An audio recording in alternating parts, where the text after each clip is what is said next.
know me, this your girl Nisha, and I'm coming to you with actually a sickle cell video. So as you can see from the title, I caught COVID, y'all.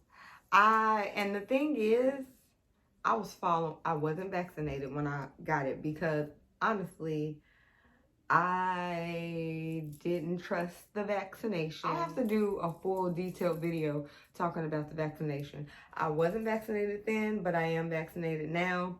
I still kind of don't trust it, honestly. And also, I'm one of those people that when I take medications, I'm normally the person that when it say may cause this or may cause that, I'm normally the person that gets all the side effects. But anyway, I was following the rules. Like, we were staying home.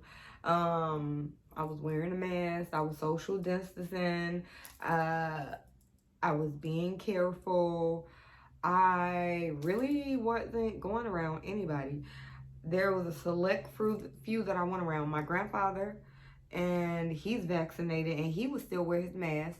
And I would go to church, but I go to a very, very small church.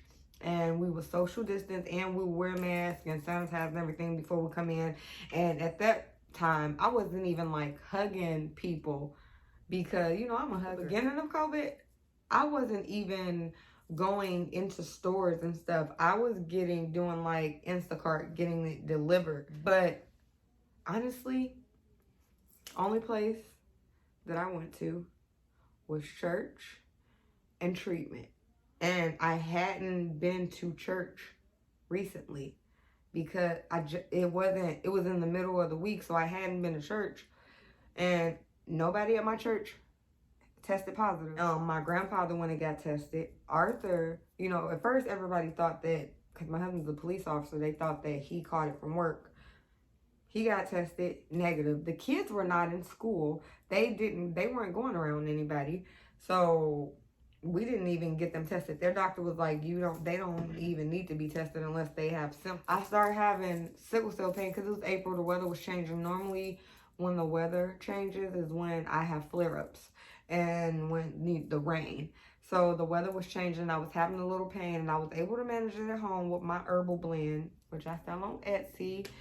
I was managing it with that, and then it got to the point where I was having to take some of the pain medicine, which I no longer take pain medicine every single day, every 3 hours like I used to. It does come times where I do need it, but for me, medicine is the last resort. Like, I'm taking my herbal blends, taking my supplements, meditating, bath, heating pad, my little steamer, my sauna. I got one of those saunas that you sit in, like, and you zip yourself in. I try everything natural. I listen to pain relief frequencies, pain relief affirmations. I do everything I can naturally. Crystals, like everything I can do naturally, I try to do naturally before I put them legal poisons in my body. It was managed, but it wasn't going down. Y'all know what that's like. Well, it'd be like at a 7, but it ain't going up, but it ain't going down.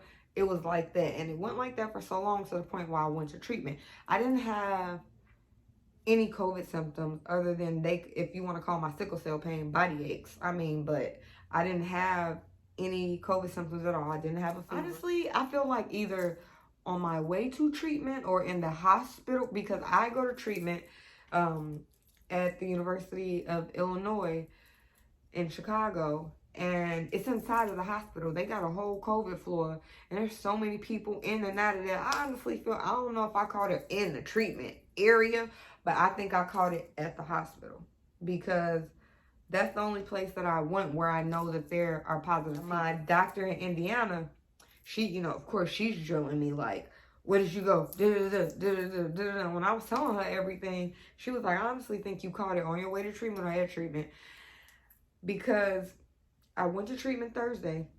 Now, keep in mind that treatment, they test you every day. Well, they test you every 72 hours. I no longer have to go to treatment like back to back to back to back to back to back because of my new regimen.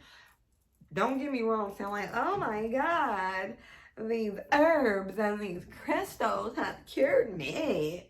That's not what I'm saying. I'm saying that I have a pretty decent regimen now that I can manage my pain at home, and then if I can't, I go to treatment. But I went to treatment Thursday. It brought it down. And then Friday, it was down, but at the same point. I think they got it down. It was like, by the time I went to treatment, my pain was at an 8. But it was staying there. It wasn't going down. Even when I took the medicine, it wasn't going down. It was just keeping it from going up. So I went to treatment that Thursday. I think they got it down to like a 4. They're amazing, by the way. They got it down to like a 4. Yeah. Friday it stayed at a 4, and then over the weekend is when it started creeping back up. I'm gonna be honest, I probably didn't help myself because I'm off of the meds, y'all. Like, I'm not off the meds, but I'm speaking it. You know what I'm saying? But because I'm off of them and I don't have to take them like I used to, I really don't like to. Even when I need to, I don't want to. Like, my husband and the kids will have to be like, take some medicine. And I'm like, fine. But I honestly should have been taking it every 4 hours until it got down.